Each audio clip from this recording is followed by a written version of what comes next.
प्रसिद्ध थे। उनकी मित्रता सुदामा नामक एक ब्राह्मण से थी जो बहुत गरीब था, लेकिन उसके पास एक धरोहर थी, उसकी सच्ची भक्ति और कृष्ण के प्रति गहरा प्रेम। कृष्ण और सुदामा की मित्रता का आरंभ गुरुकुल में हुआ था।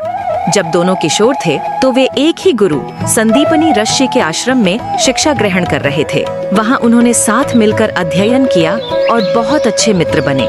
वे दोनों एक दूसरे का बहुत आदर करते थे। सुदामा अपने मित्र कृष्ण को बहुत ही प्रिय मानते थे, जबकि कृष्ण सुदामा की सरलता और भक्ति से प्रभावित थे।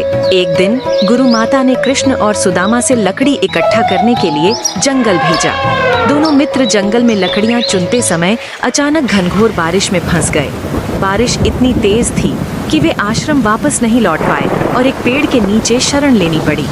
उस कठिन समय में कृष्ण ने सुदामा का बहुत ध्यान रखा। यही वो समय था जब उनकी मित्रता और भी गहरी हो गई। समय बीता और कृष्ण द्वारका के राजा बन गए। दूसरी ओर सुदामा अपने जीवन में बहुत संघर्ष कर रहे थे। वे बेहद गरीब थे। उनके पास पहनने के लिए अच्छे कपड़े और खाने के लिए भोजन तक नहीं था। सुदामा और उनकी पत्नी का जीवन कठिनाइयों से भरा हुआ था। वे अपने 3 छोटे बच्चों के साथ एक छोटी सी झोपड़ी में रहते थे, जहां भूख और अभाव का सामना करना उनका दैनिक जीवन था। एक दिन जब सुदामा के घर में खाने के लिए कुछ भी नहीं था, उनकी पत्नी ने कहा, स्वामी, क्यों न आप अपने पुराने मित्र श्री कृष्ण के पास द्वारका जाएं। वे अब द्वारका के राजा हैं, शायद वे हमारी कुछ मदद कर सकें। सुदामा को यह बात अच्छी नहीं लगी।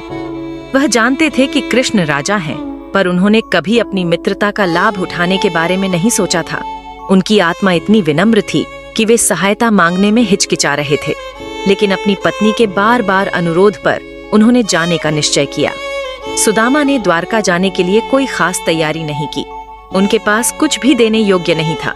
उनकी पत्नी ने घर में बचे हुए थोड़े से चूड़े, पोहा एक कपड़े में बांध दिए ताकि वे अपने मित्र कृष्ण को भेंट स्वरूप दे सकें। सुदामा ने इन चूड़ों को अपनी अंजलि में बांध लिया और द्वारका की ओर चल पड़े। रास्ते भर सुदामा सोचते रहे, क्या श्री कृष्ण मुझे पहचानेंगे? क्या वे अब भी मुझे अपना मित्र मानते होंगे? द्वारका पहुंचकर सुदामा ने कृष्ण के महल की ओर प्रस्थान किया। द्वारका नगरी की भव्यता देखकर वे आश्चर्यचकित थे। विशाल महल, चमकते हुए सोने के दरवाजे और राजसी संरचना देखकर उनके कदम ठिठक गए। फिर भी उन्होंने साहस जुटाया और महल में प्रवेश किया। सुदामा को देखकर द्वारपाल थोड़ा संदेह में था, क्योंकि सुदामा के वस्त्र फटे हुए थे और वे एक साधारण ब्राह्मण दिख रहे थे। फिर भी उन्होंने सुदामा की बात सुनकर कृष्ण तक खबर पहुंचाई कि एक ब्राह्मण उनसे मिलना चाहता है। जैसे ही कृष्ण ने सुदामा का नाम सुना, वे तुरंत अपने सिंहासन से उठे और दौड़ते हुए अपने मित्र के स्वागत में आ गए। उन्होंने सुदामा को गले लगा लिया और कहा, मित्र, तुम्हारे आने से मेरा हृदय प्रसन्न हो गया है।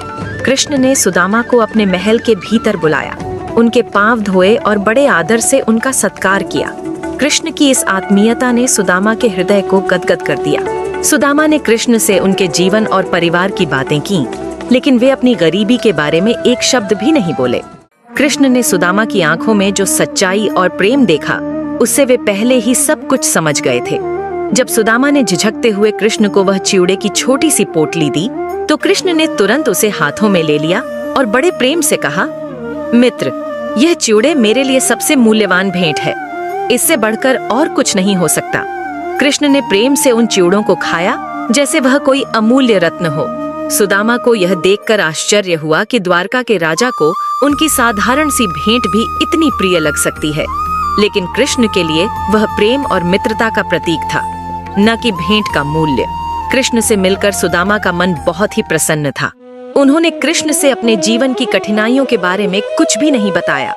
उन्होंने सोचा कि वे मित्र से सिर्फ मिलने आए हैं, मदद मांगने नहीं।